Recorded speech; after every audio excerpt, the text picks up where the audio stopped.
Hello, everyone. Rachel Carmen here today, and we are continuing our boot camp series today with Nicki Truesdell. She is here to talk specifically about what it looks like to homeschool as a single mom. And I know that there are many of you out there who may be single moms or maybe have a friend who's a single mom who really wants to home educate. And how is that even remotely possible? That's the conversation we're going to have today. Nicki, thank you so much for joining us today. You're welcome. Thank you so much for having me. This is a subject I really enjoy talking about because it is very widespread and I want to do whatever I can to help.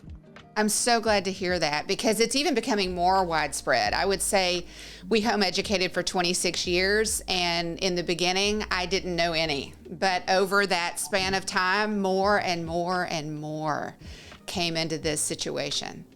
Yeah, it amazes me how many people I meet, and not necessarily amazed, but just, I'm very sympathetic towards these moms, and it is amazing how many there are who are already doing it. And so that is very encouraging, I think, to the moms who want to know that someone's done this before. Hundreds and hundreds have done it before.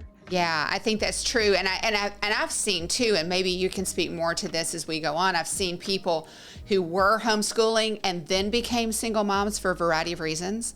Right. And then I've known those who weren't homeschooling, but became single moms and decided this was the best thing on the other side. Yeah. So it's both ends of that spectrum as well. It is, yes. So why don't you start out by telling us a little bit about your story?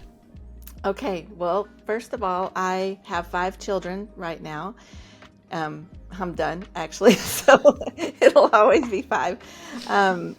And in the beginning, I was married and had 2 little girls, and we had been homeschooling for 1 year. And I decided it was time to leave my abusive husband. And if anyone's been in that situation, you know it's kind of an emergency. You get up and you go and you don't think twice. And that's kind of what we did. Just one morning, I knew it was time. And so we exited the premises and never looked back. And so as a full-time stay-at-home mom, that was a big jump for me because I was leaving behind, a home and a stable income and, just that security that you have in a marriage. But there was a lot of things that were not secure. So we moved, and my daughters were 6 and 2 at the time. So my oldest had already been homeschooling for a year. And at that point, I had a decision to make. First of all, we just needed to survive. We needed to find a place to live, and I had to feed them, and so that was the hard part, and it stayed the hard part. But also, what do you do with your kids? For many single moms, I know it's about childcare, even before the education. Who's going to help me while I work? How will I work? And so it was that decision I had to face pretty quickly. But I grew up homeschooled, and so that was something that was kind of solid for me. I wasn't going to send them to public school. I knew that. So the struggle was, how am I going to make this work? And so there was a lot of different experiments. And this is what I tell people who are single and want to homeschool, and even married working parents who want to homeschool when both parents work. The thing you need to know is that there is not one way. There's not this formula that you follow if you're a single parent or a working parent and you just check off a list. Basically, you do need to know, how am I going to live? Where will I get my income? And when will I school my children? Everything else is up to you as far as schedule and curriculum and all of that. And so it really just comes down to being very creative and very flexible and open to whatever God can use in your life to let you make money to eat and also keep your kids out of public school. So when you look at it that way, everything else is up to you, and it's not one way. It's not the public school system at home. It's not what your neighbor does or the ladies at church. It's not going to look like any of that. It just is kind of survival and school, Yeah, to put it yeah. mildly. So that's what we did. I had several different jobs. I worked from home, or I did part-time work where my girls could go with me. Their dad eventually got custody every other weekend, and so I tried to make the most of that time when they were gone to find ways to earn money. It was not easy, and it was not a standard American lifestyle by any means, but my goal was just to make money to live and also to give them an education while I was at home with them. Wow. Nicki, I took notes as fast as I could. There are so many things I want to go back and talk about. One of the things I want to make sure that we don't just step over, you courageously took a step to protect yourself and your daughters in faith that God would take care of you. I don't want us to miss that. That took a lot of courage. I would say faith is the number one thing you've got, and it is what I lived on. And I am thankful for my mom and dad who taught me that before this ever happened. And so I did have a solid foundation. I had a trust in God that could not be swayed. And so I knew that God loved me. I knew that He would provide for me, even if it didn't look like what I thought it might. And so trusting in God is the number one thing, and understanding that His will is above ours. His ways are higher than ours, and His will is perfect. And we make choices, and we do reap the consequences of those choices, but God is still faithful, and He does honor our faith in Him. And so, yes, to protect myself and my daughters, we had to get out, and it was scary. It was, Yeah. I'm not going to sugarcoat it. It was scary, and I did a lot of crying, and my daughters did too, but I knew that no matter what, we would not go hungry. We would not be homeless. There was somebody to help us. I had, a good family support system. I was already part of a homeschool group that had been around for a long time. And so there was a lot of support for us. And even though we struggled, we were never alone. And God never let us suffer. And so that's the big thing. It's letting go of our own expectations and realizing that whatever God has for us is still good. Yeah. I mean, I really think somebody needs to hear that today, is just, it's a journey of faith, right? And you step out and you don't demand of God to tell you exactly how it's going to play out. You step out knowing that it's the right thing to do. Yeah, faith is not knowing. Exactly. And Exactly. that's what we struggle with most, I think, especially in this country. Just we need to know, and sometimes you don't know. You just trust God anyway. That's why it's called faith, right? I mean, and I think we keep trying to redefine it. We keep trying to tell God He's got it wrong, and we really do deserve to know in advance. And it doesn't work that way, right? No, it doesn't. You're a second generation homeschooler. Look how God went before you in all of this. I mean, that's a striking thing to me. I'm sure it doesn't go unnoticed to you, but God went before you into this, meaning that you knew what you were going to do. You had sort of a vision for what this could look like as a second generation homeschooler.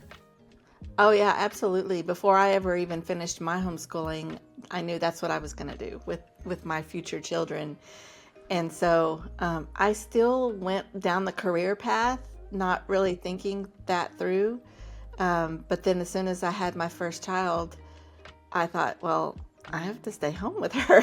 I'm not going to send her to someone else. And so I had a little bit of, a journey to figure out how I was going, because I still had the career path in my head, and I had to figure out how does that work with, staying home and homeschooling. And obviously a lot of people do make that work. And I did work from home a little bit, even before the internet, because I'm that old. Wow. Me too. I get it. I did work from home in different ways. And so the career path looked a lot different. And I wouldn't even say it was a career, but it was, I had some skills that helped me along the way so that I could stay home and basically I wasn't looking for a career anymore. I was looking for survival, but I was adamant that it was going to be homeschool or bust for us. And so I had to learn a lot of new things that my mom had not had to do. Yeah. So my homeschooling years have looked a lot different, but I learned so many things, and I've been able to tell others those things. And I think that a lot of times we go through things because God's going to use us later, and we need to realize that there's a lot more to it than just us, suffering Amen. and struggling and why me, but God may use us because someone else is going to go through that too. And so, yep, I was absolutely going to homeschool, but it was not the same as my homeschooling. Let's just say. Yeah. But talk to me a little bit about that conviction, because I have spoken to I've had the pleasure and the honor to speak to so many audiences. And so often it's not even necessarily an issue of being a single parent. It could be an illness or a move or an employment change or any other of a myriad of different life circumstances. And it seems very often that the issue of home education is sometimes considered excess cargo, and it's the first thing over the side of the ship in the middle of the storm. By any definition, you were in a storm, and yet you didn't toss this conviction of home education for your daughters overboard. Surely people were like, come on, Nicki, just put them on the bus. Mm-hmm. But you didn't do that. Talk to me a little bit more about your conviction. Because I think conviction is something we're short of these days. Something, maybe the whole idea of commitment, conviction, maybe we're scared of that. Talk to me a little bit about that. Sure. Well, first of all, I was homeschooled in the 80s. And at that time, I even knew our life is different from most kids.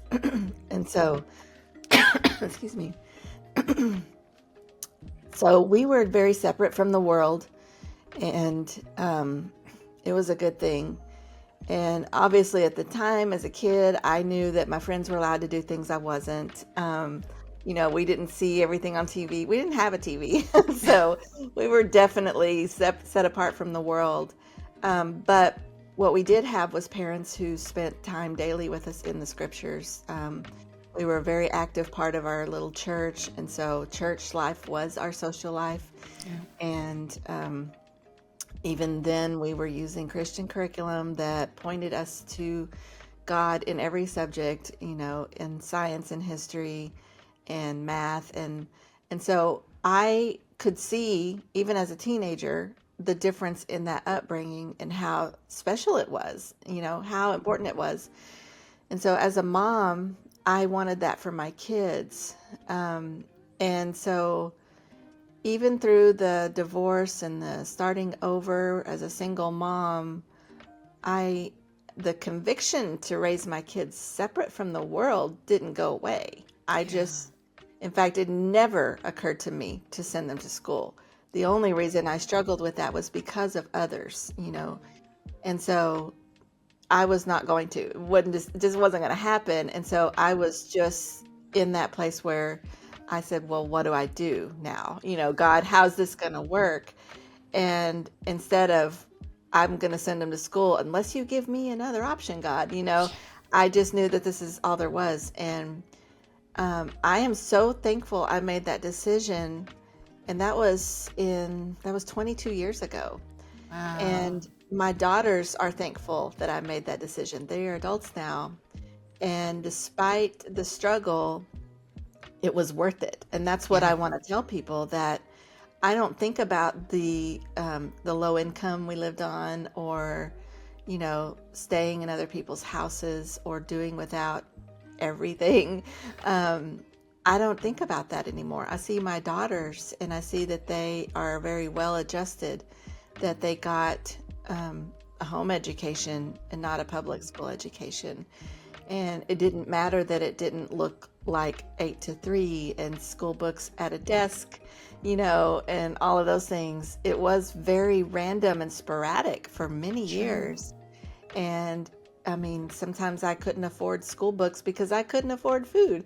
So, we used what we had and we made it work, and they still got a complete education and graduated, and they're very well spoken and well read. And so, if you can just trust God and understand that home education, like you said, it's not just an alternative means of schooling. It is a lifestyle. It is a conviction. It changes generations if you Yes. can hold out and realize that it's more about discipleship than education. And I'm all for a wonderful education, obviously.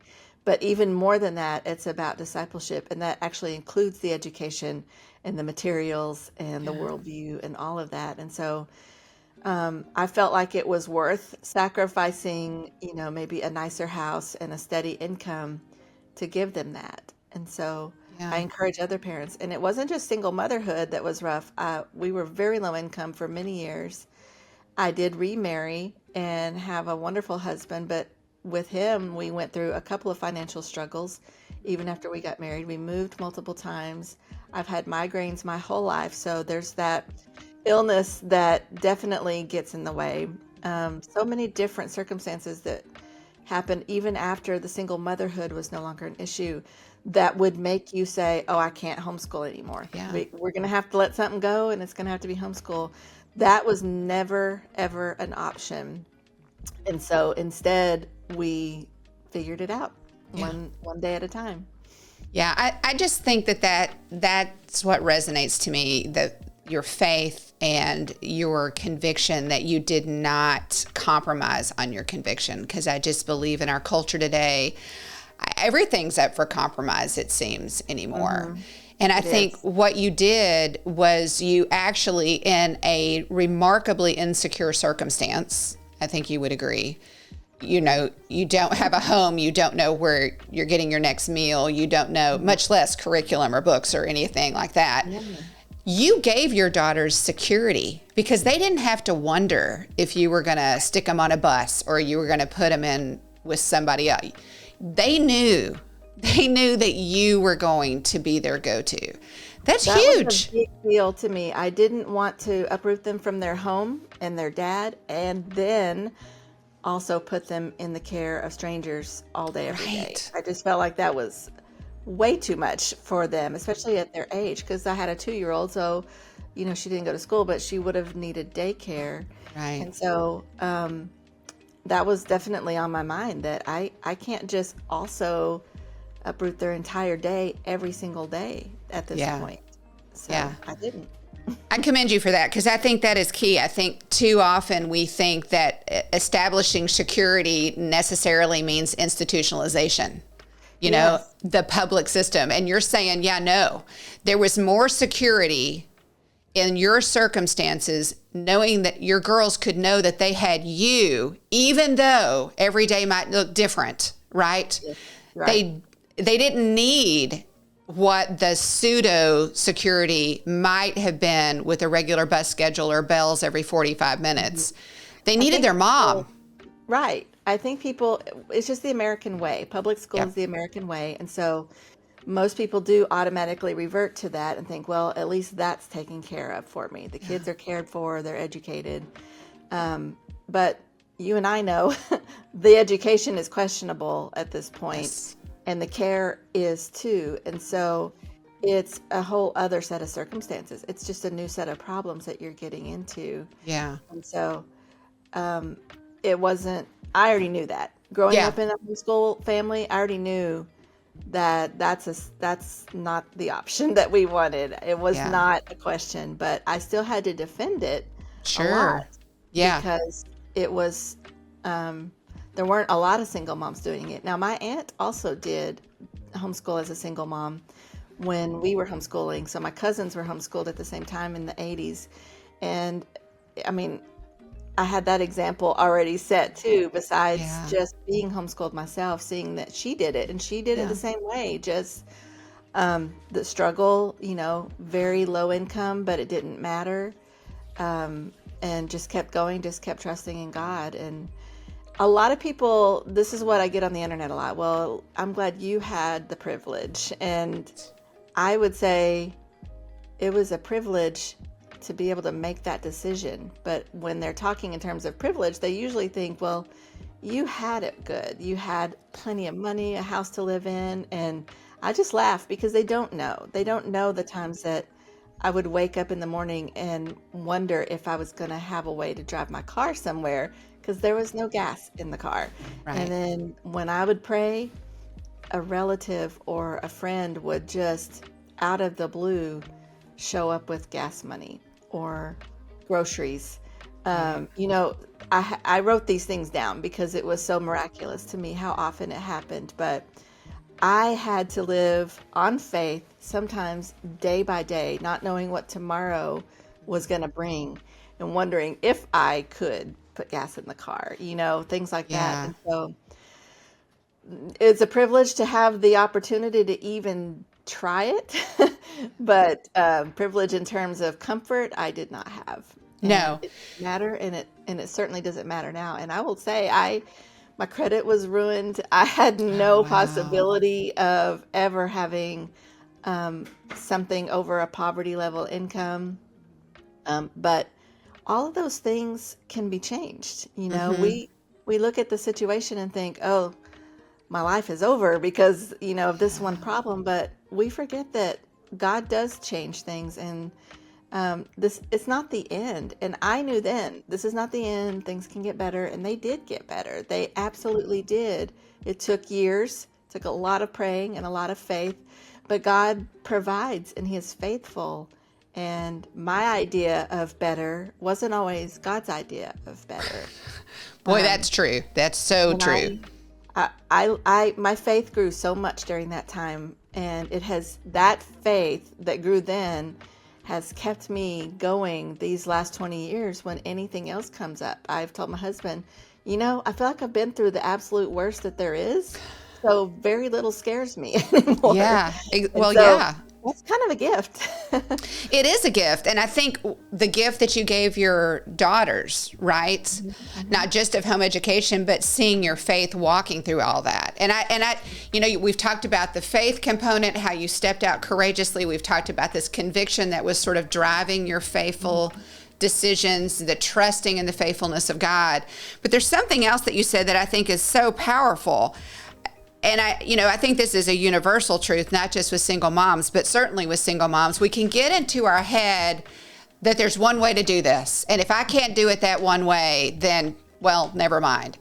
But you really tapped into a huge thing, and that is there's not one way to do this, that you have to be creative and flexible. Let's unpack that a little bit. How did you were homeschooled already, so you had kind of an idea.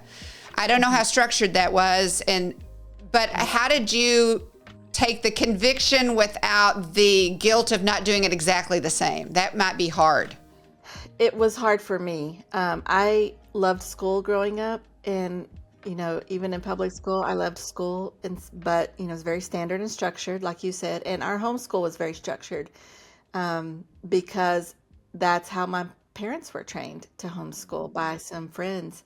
And so we did have a set time to begin. We sat at our desks, and we had a checklist and a schedule, and we did ACE curriculum for a long time. And so I don't know if anyone's familiar, but we had a little flag, and if we needed help, we put it up above our desk, and that would signal that we needed help, Mom. And then she would come over. It was very much like being in a school classroom, and we had a timer. Okay, break time. Well, now it's lunchtime.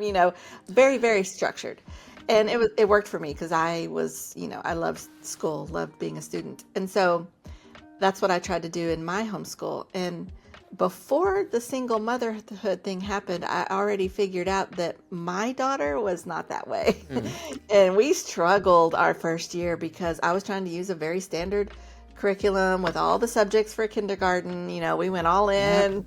Yep. And it wasn't working for her, even though I was having a great time. And so I was already trying to figure out, what do I do differently? And that's when I started exploring different homeschool methods and styles. And then the single motherhood life started, and everything kind of just went out the window. Sure. So over these 20 years, one thing I learned, and this has become a very popular blog post on my website, is that it does not take 12 years to educate a child. Yeah. And I learned this through a lot of trial and error. Not that I set out to do an experiment, but the experiment happened to me.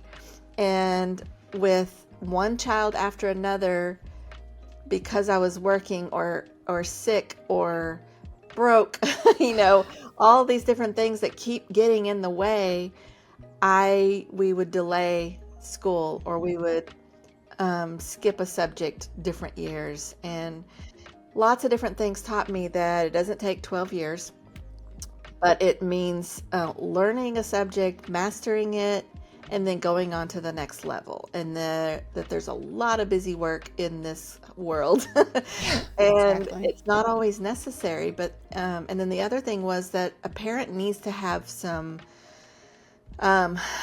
confidence in their ability to teach their kids. And I know that we've kind of been trained out of that by the American school system, that only certified teachers know what they're doing. Parents don't know. So just leave it to the experts. And I just want to say baloney. That is not true. So it doesn't matter. And the reason I know that is because my mom dropped out of school at 14, and then went on to homeschool me and my sister. And if she could do it, you can do it. It doesn't matter if you have a degree. A degree gives you some more information to work with, but it doesn't make you a teacher.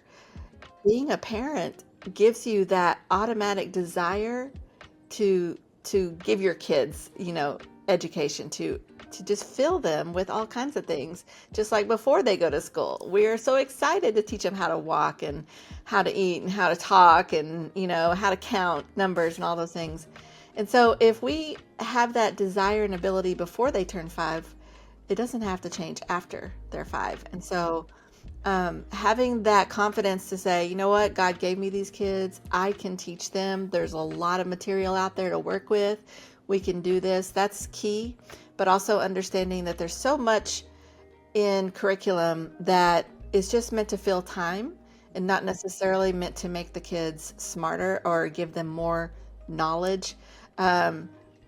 Being bold enough to look at a worksheet and go, I don't think this is necessary today. Or maybe we don't have to do grammar for 12 years straight, different things like that. I just figured out along the way. And so being willing to think way, way, way outside the box is key in this situation, because we don't have to copy the school system. And so when I say it's going to have to look different, that's what I mean. And your different may be different from my different, and on and on and on. I have so many single homeschooling friends, and every single one of their lives looks different from the other single homeschooling friend. Their kids' schedule is different. The mom's schedule is different. The curriculum they use is different. And it changes every year. And so if we can let go of what we know school to be and just say, my kids need an education. How and when will I give it to them? Everything else is up to you. That's what I just want moms and dads to understand, is you do have the ability to teach your kids, even if you don't remember half the stuff you learned. The homeschool curriculum today is super helpful. Lots of answer keys, lots of help that you can even call. There's videos and online classes, and so many ways to make it possible that you don't have to be an expert in anything. You're a facilitator. And so figure out what works at your house on your budget and on your schedule. It's okay to have school on Tuesday nights and all day Saturday, and to start math late, to let them graduate early. I've done all these things, and not all with the same kid even. It just changes. But just understanding that the public school system is set up the way it is just to manage thousands of kids. But we are not doing that at home, so we don't have to use their system. If you can let that go, that's the biggest help. That is such a huge point of encouragement to the listeners and watchers today, because and it's a gradual process, right? I remember yes. the people Yes. so I didn't want to homeschool. So unlike you, This was for you people. This was not for me. And we stepped into this. We were forced through circumstances I won't get into today. And the best advice I got was what you just said. And she said, Rachel, you have got to just pick up and throw away your whole idea of what this needs to look like. And that was overwhelming to think that I was going to throw it all away. So I found I had to throw little pieces away at a time. Yeah, I did too. Because it's just a process. I early on in my second marriage, we had our first child together. So I had a new baby in the house, and my oldest, who was a very outside the box student, I was still struggling with that. I was still thinking, nope, this is how it has to be done. And I remember she just didn't even like writing, the physical act of writing with her pencil so much all day. And I was telling her, you've got to finish this page, and I think it was a language arts book. And it was a good book. I mean, it wasn't that the curriculum was bad. It was just that she said, Mom, I'm so tired of writing. Yeah. And I thought, oh my goodness, this is a failure. And I remember emailing Sally Clarkson. This was probably, in 2005 or something. Yeah. And I said, what do I do? And she said, well, let her answer you verbally. Yeah. And I went, oh, that's easy. And so exactly. It took me years, many years, over and over and over going, oh, it doesn't have to be written with a pencil as long as she's telling me what she learned. And I hear it and I say, oh, good, you learned it. I struggled so much with that feeling of being behind because when I was still working and single mom and all that, obviously some of the schoolwork just didn't happen. And by the time my second daughter was old enough to start learning to read, I didn't have time for it. Right. And 6 years old, 7 years old, 8 years old, life was just crazy. And we would try for a little bit and then we'd get busy or sick or something. And it was just delayed and delayed and delayed. And then I finally thought, we've got to sit down and do this. And so she was around 8 years old when we started really learning to read, and she picked it up so fast. And by, within a couple of years, she was reading books that everybody else reads, And at that point I went, maybe we're wasting our time trying to force them younger if they're not ready. And so I kind of kept experimenting with this with my next children and also with math. We learned that you don't have to teach them to read at 5 and that math doesn't have to start at 5 either. And when I did that, I learned that they pick it up quickly later and they aren't behind. In fact, my son, who's now 18, graduated early on this method because I learned how to throw out the stuff that wasn't necessary and how to spend time on the things that were, and just kind of focus every year on what's really important.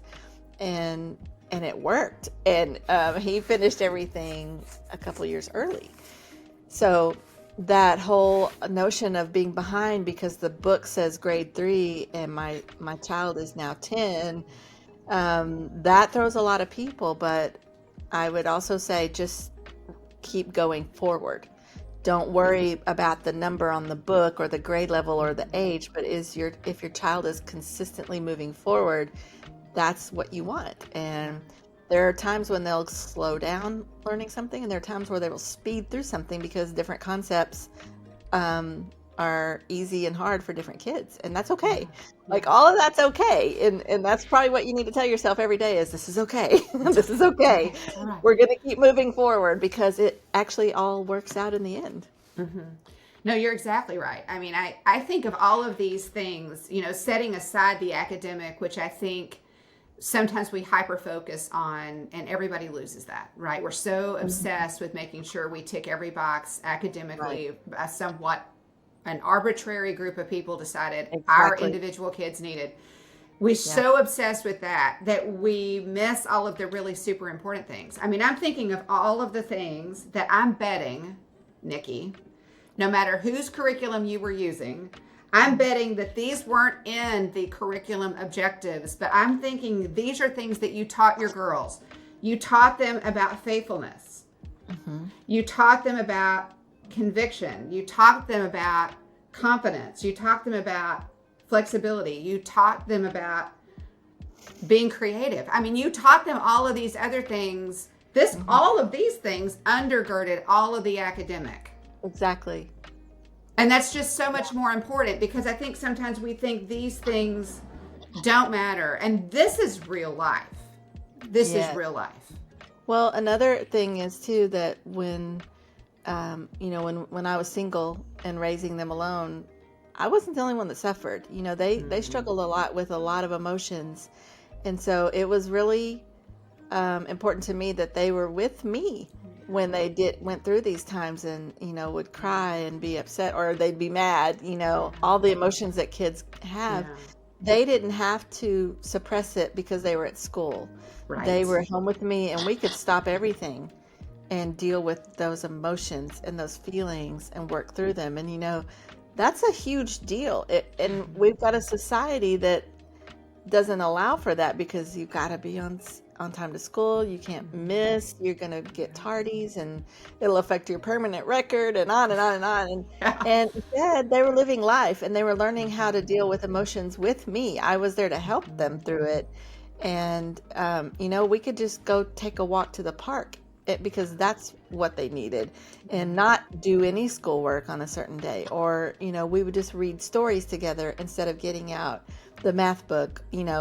If grandparents were in town, we spent time with grandparents, so there's so much about life that helped them heal through this time that, like you said, was not in the school book at all, and definitely wasn't on the schedule, but it was what they needed. And it was hard for a long time, but they got to do the hard part at home with mom instead of strangers.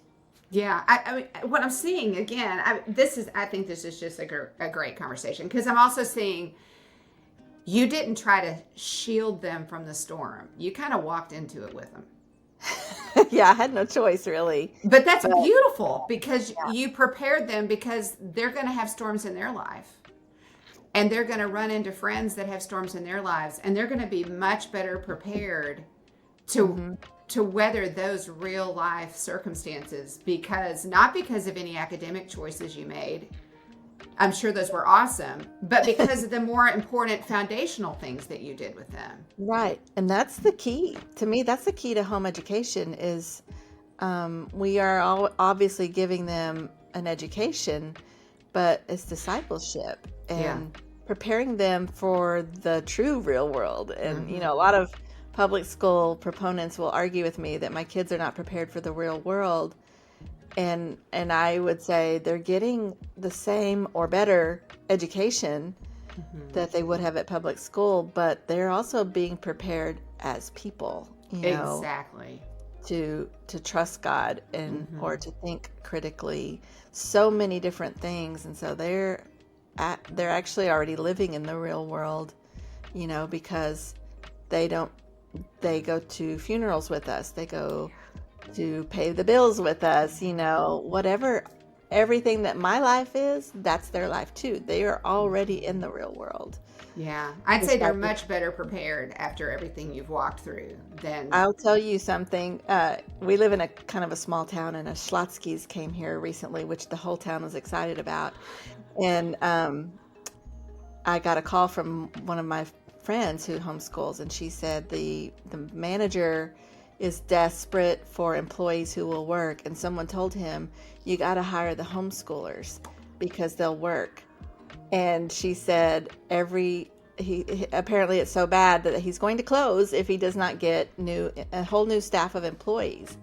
And so that's the reputation in our little town, that you've got to hire the homeschoolers. And so for people to say that our kids are not prepared for the world, that's what I hear. I see comments on Twitter, and then I get this phone call, and I think, I think we're doing fine. Exactly. And I think we've got to bind together and remember that we need to reject the negative. It's supposed to be negative, that we're so weird and so different. We're supposed to be weird and different. We are.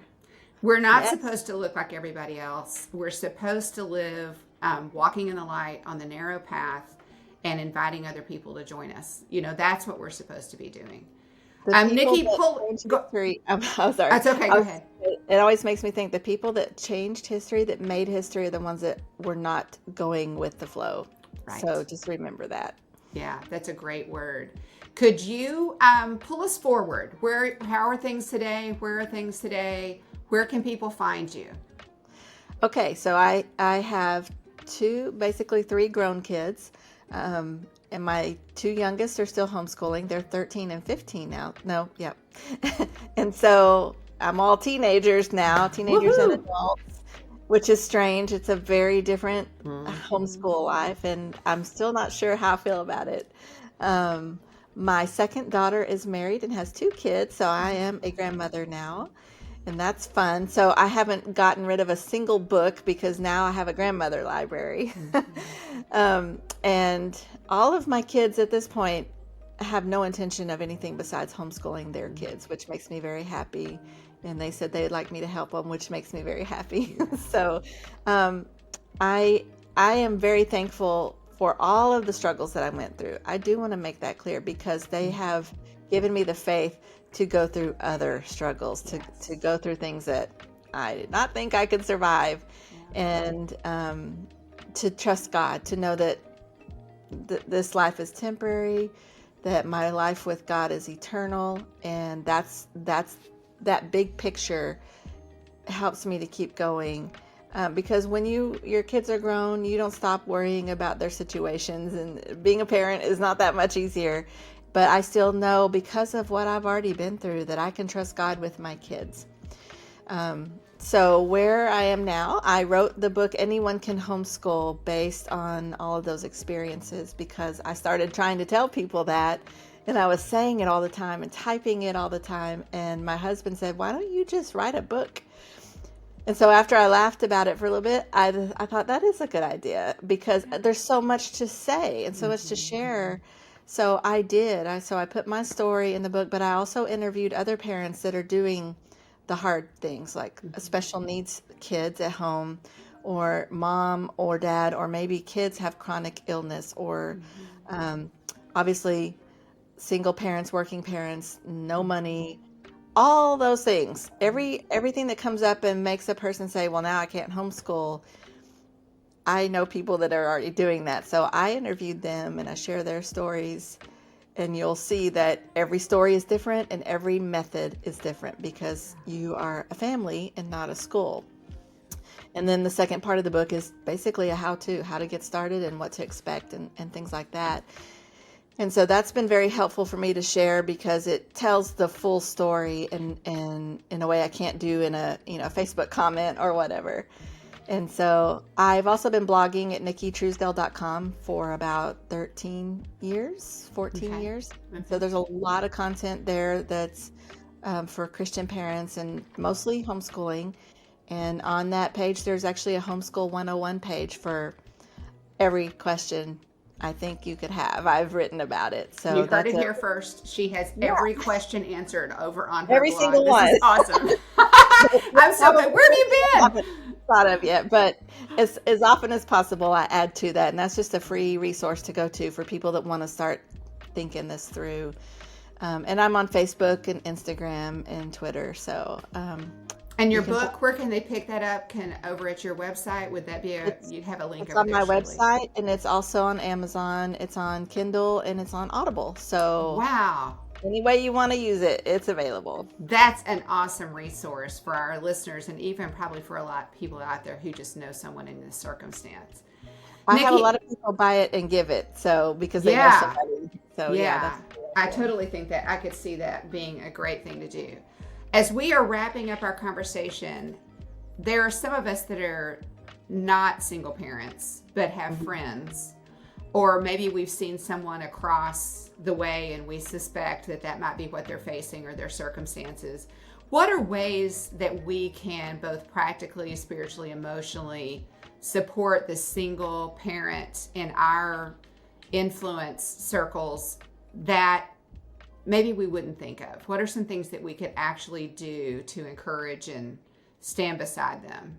I'm so glad you asked this question. This is something that needs to really be spread around. And I wrote a blog post on this too, about how to help a single parent, because we often do see that and think, I don't know what to do. Yeah. So here are some things that I've done since I my life became more stable and things that I remember that helped me when I was single. So number one is pray. Pray for them often. Ask them, what are your needs? What can I pray for? And they will thank you for that. So pray God's, wisdom for them and blessings and provision, all of those things. Um, then some tangible ways that you can help. Money is very helpful.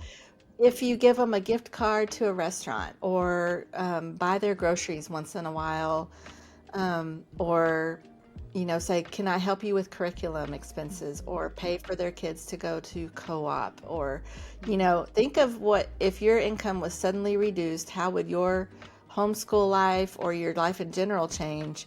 Think about that and then say, okay, I want to make sure that this family can do something that they want to do, because usually it's the extracurriculars that have to go first. And then, even just something fun like a night out at a restaurant or, the bowling alley, those kind of things kind of have to wait on a low income. And so think about ways that just make the family happy. But food is a very big deal. So if you can give them a grocery gift card or deliver a meal, something like that, say, I'll bring dinner for you every Tuesday or something. You know what you can do, figure out something like that. Another thing is if you're already a homeschool family and you go to different events, co-ops or field trips or whatever, ask if your friends' kids need a ride. Do you need an adult that they can go with, a family that they can tag along with? Obviously, every co-op has different rules about that, but if there's a way you can be the surrogate, weekly or something, do that. Give them a ride, help them get to their classes or their field trips, because some parents, especially single moms, but all working parents, can't get their kids to those things a lot. So those kids miss out on that extra fun stuff that your kids might be doing. Another one is if you are so inclined, and I've done this before and I have friends that do it, invite the kids to your house for lessons. And so for me, I have my sister is a single mom, and then I have another very close friend who is, and her kids are the same ages as my kids. And so for many years, I had all those kids at my house, but because they were the same age, we could do group studies. And so for our history lessons, especially, we do family style, all the ages are together. And so it wasn't a problem for me to bring some more kids in. And so we had a living room full and we would just do all those activities about twice a week. It wasn't like I was committing to every single day, but a couple times a week for maybe 3 or 4 hours, all those kids would come to my house for lessons. And then, maybe you're great at math and you want to help tutor, or maybe you're willing to homeschool full time by inviting those kids to come join you. There's a lot of ways you can help with the actual homeschooling. And so look for ways to do that. I did not charge them anything because for me it was a way to help. Some people, but there are other single moms who can pay a little bit for someone to be the teacher. Share your curriculum. Let them borrow something for a year and then give it back to you when they're done. There's so many ways you can help with the actual homeschooling like that. So think, brainstorm. And I know that's not for everybody, but it might be for a lot of people that haven't really realized it yet.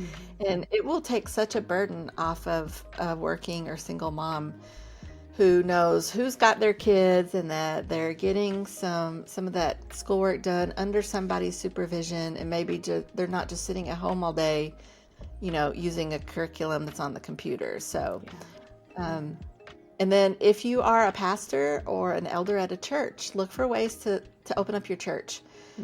There's a lot of neat things happening now with little co-ops and hybrid schools in a church. And those really make a difference for working and single parents because it's a drop-off situation. They have to pay usually, but if you can keep it inexpensive, you're offering a safe place for those kids to get an education with people that that they trust. If my church has something like that, I'm going to feel a lot more comfortable about the circumstances there than I would at a public school. So pastors and elders definitely be open to letting your church facilities serve the homeschool community. Yeah. So I'm glad that's you my mentioned that last one because it's all about us being aware of what's going on around us because we probably, it's easy to listen to an episode like this, go, that doesn't apply to me. I right. bet it It does, does. it does. It So does. keeping our eyes and ears open to the opportunities that God would put across our path, that's a pretty important thing to do. Hmm. Nikki, I have so enjoyed our conversation today, and I Me really too. appreciate your faithfulness and the journey that you've taken. The reality is we're all called to exercise faith in a variety of different circumstances. That's true. Yeah, and I'm really grateful you came on today to share your story. I think it's easy to think that you can do that, but you don't know my circumstances. But I think Right. you've blown that apart today because I anybody tried. can homeschool, and I'm so grateful that you So, wrote that book. So thank you everyone for joining us today. I do hope that you'll take some time and look up Nikki and all the wonderful resources that she has, the articles over on her blog, her podcast, her book. Use them to encourage yourself and others that God puts in your path. Thank you for joining us for the Homeschool Boot Camp, and we'll talk again soon. thank you.